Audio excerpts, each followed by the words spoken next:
तो सर सभी अभ्यर्थी को क्या एक बार चेकआउट कर लेना चाहिए? जैसा कि आप देख रहे हैं कि स्पष्ट नोट में लिख दिया है कि सही दस्तावेज अपलोड करने का ये अंतिम अवसर है, नोट में लिख दिया है। और मेरे ख्याल से जितने भी अभ्यर्थी 1 to 5 में है, लास्ट मोमेंट में रिस्क नहीं उठाना चाहिए।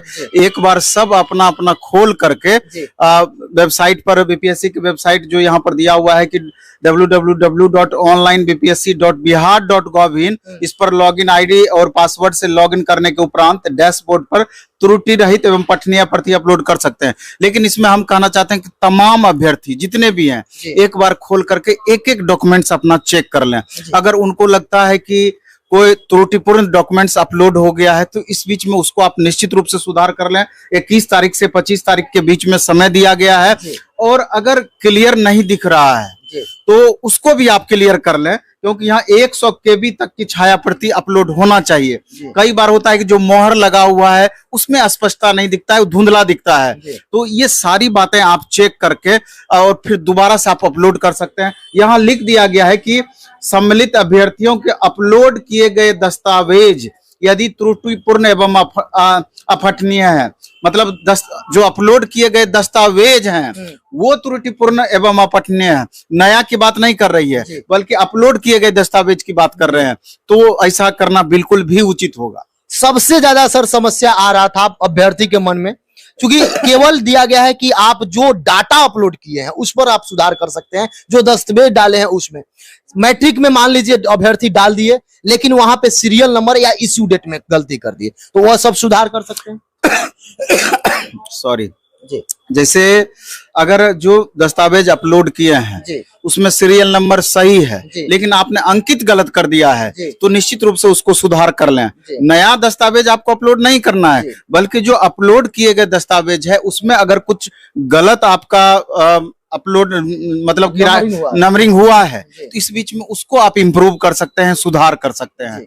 बाकी कुछ ऐसा प्रॉब्लम होता है जैसे कि नाम में गैप आ गया है, नाम में प्रॉब्लम आ गया है, अगर इस बीच उसको सुधार कर लिए हैं तो निश्चित रूप से उसको आप अपलोड कर सकते हैं। लेकिन अगर आय जाति निवास इस सब को आप नया नहीं अपलोड कर सकते हैं, नया नहीं अपलोड, उसमें मोहर नहीं दिख रहा है, अन्य कोई त्रुटियां हैं जो कि दोबारा अपलोड करेंगे तो वो शॉर्ट हो जाएगा, तो वो सब चीज कर सकते हैं नया उसको। क्योंकि जिस समय फॉर्म आप निकला होगा उसके पहले निश्चित रूप से बनाए होंगे, उसका टाइम फ्रेम अलग होता है, और अभी नया बना करके अपलोड कर दीजिएगा तो वो एकदम 100% गलत हो जाएगा। वो ऐसा नहीं करना है सर। एक बताया गया है यहाँ पे नीचे में नोट करके भी लिखा गया है कि अंतिम मौका है, उसमें दिया गया है कि यदि कोई आपका डॉक्यूमेंट्स वो आधार कार्ड हो या आपका मैट्रिक का सर्टिफिकेट हो या इंटर का हो या ग्रेजुएशन का हो या इवन आप कोई भी दस्तावेज डाले हैं, अगर 100 KB से कम है तो उस पर आपको राजपत्रित पदाधिकारी से सिग्नेचर करवाना है, अटेस्टेड करवा के तब पुनः अपलोड करना है। नहीं, 100 KB तक का होना चाहिए।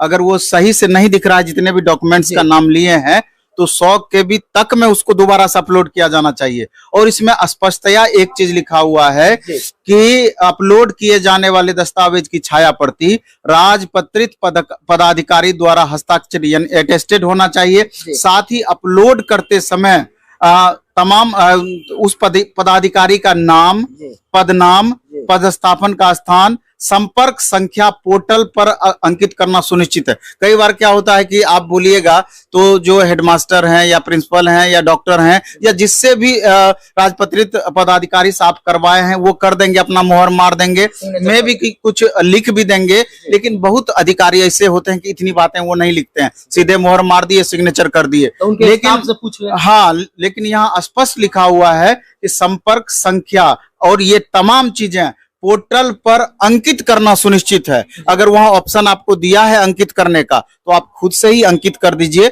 अगर उस सर्टिफिकेट जो अपलोड कर रहे हैं उसमें अंकित पूरा नहीं किया हुआ है तो खुद से भी आपको अंकित करना है, लेकिन इतना चीज जरूर करना है।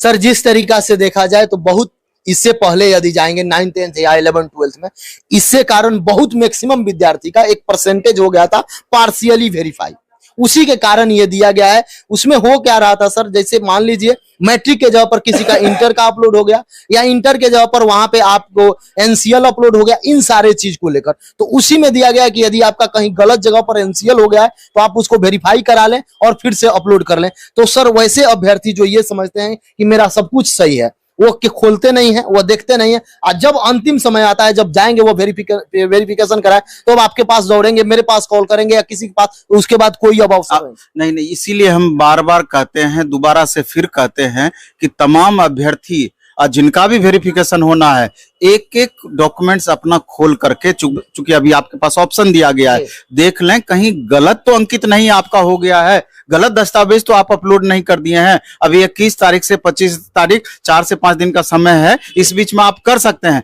बाद में कोई ऑप्शन नहीं मिलेगा। साधारण आप उदाहरण समझिए कि अभी सीटेट का एग्जाम हुआ, सीटेट ओएमआर अपलोड किया है, अभी देख रहे हैं हम डेली 10 बच्चे कम से कम आते हैं, सर देखिए हमने नाम सही लिख दिया है, गोला सही से नहीं, गोला रंगने में हम गलती कैसे कर दिए हमको पता ही नहीं चला। देखिए सर एक गोला हमारा ब्लैंक रह गया, हमको पता ही नहीं चला। तो इस तरह की गलतियां होती है जो आपको उस समय, चूंकि एग्जामिनेशन हॉल का, या जब भी आप फॉर्म भरते हैं, या जो आप साइबर कैफे में भर रहे हैं, अलग प्रेशर है, भीड़ है, उस समय आपको नहीं पता चलता है। लेकिन बाद में जब एक एक दस्तावेज का मूल्यांकन करते हैं, आप देखते हैं, तो जाके पता चलता है कि कब कैसे आपसे ये गलती हो गई, आपको पता ही नहीं चला। तो बाद में आपको हाथ मलने के सिवा दूसरा कोई ऑप्शन नहीं रह जाएगा, क्योंकि स्पष्टतया इसमें लिख दिया गया है कि सही दस्तावेज अपलोड करने का यह अंतिम अवसर है। ये समझिए कि बीपीएससी की उदारता है कि आपको इस तरह का ऑप्शन दिया है और बराबर दे रहा है, तो आपको भी इसका फायदा उठाते हुए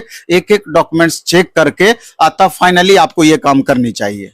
सर इस बार चूंकि वैकेंसी नया आने वाला है, उसमें भी ये नहीं बोला जा रहा है कि 1 to 5 की वैकेंसी होगी, क्योंकि इस बार ज्यादा संख्या में वैकेंसी दिया गया है। तो ये सभी अभ्यर्थी का कर्तव्य बनता है कि इसमें कोशिश करें कि अपना डॉक्यूमेंट्स कहीं से गलती ना करें, नहीं तो फाइनल सिलेक्शन होने के बाद भी आप हाथ मलते रह जाएंगे। बिल्कुल, कैबिनेट में भी इस चीज को पास कर दिया गया है और 1 to 5 का चर्चा नहीं किया गया है। जब चर्चा नहीं किया गया है तो आपको इग्नोर करके चल सकते हैं, आपको 6 to 8 का ही ऑप्शन मिलेगा, इसके अलावा 9, 10, 11, 12 का ही ऑप्शन आपके सामने है। इसलिए जो भी छात्र इस बार 1 to 5 का एग्जाम दिए हैं और जिसका डीएलएड किया हुआ है, जिसका इसमें अपॉर्चुनिटी बन रहा है, तो एकदम वो गलती करने का प्रयास ना करें और इस चीज को आप दोबारा से आप दोहरा लें, नहीं तो फिर आपके साथ परेशानी होगी, फिर अगले पंचवर्ष